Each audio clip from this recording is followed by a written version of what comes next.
Okey, ini adalah G-Turn. Okey, di sebelah Lina merupakan kereta baru daripada Mercedes iaitu kereta G580 EQ. Ia merupakan kereta elektrik sepenuhnya untuk segmen kelas G. Kereta ini ia menggunakan rekaan ikonik baru untuk grill hadapan yang mana anda boleh lihat panel grill berwarna hitam dan juga terdapat juga illuminated contour pada bahagian tengah dan juga lampu. Untuk bateri kereta ini ia terletak pada bahagian bawah. Bagi G580 ini ia boleh mencapai sehingga 180 km/h. Dan daripada 0 hingga 100 km/h, ia hanya mengambil masa 4.7 saat sahaja. Okey, untuk kereta ini, bateri dia sebesar 432 kW dan range perjalanan boleh mencapai sehingga 473 km. Alright, untuk bahagian belakang ini, ia mempunyai tempat simpanan kabel yang boleh menampung berat sehingga 10 kg. Okey, jika anda ingin lihat bahagian boot belakang, ia boleh memuatkan sekitar 4 bagasi dalam ni dan boleh ditutup.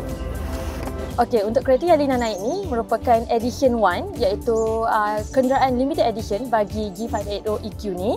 Ia menampilkan benang biru pada bahagian sini dan juga pada bahagian tempat duduk yang merupakan eksklusif untuk kenderaan limited edition saja. Sementara yang lain semua hanya menggunakan benang warna biasa. Skrin kereta ini saiz dia sebesar 12.3 inci infotainment dia. Dia juga mempunyai satu sistem function baru iaitu off-road cockpit. Apa yang menarik pada G580 ini adalah ia boleh buat pusingan 720 degree menggunakan function G-Turn. Kalau anda lihat pada bahagian hadapan ini, untuk membuat pusingan 720 degree tu hanya perlu menekan button ini saja dan dia akan automatic pusing lah. Disebabkan kereta ini adalah kereta off-road, so dia boleh naik bukit 45 darjah dengan hanya menekan button off-road cockpit.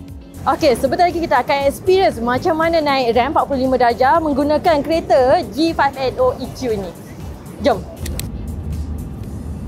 Yeah, so you can feel.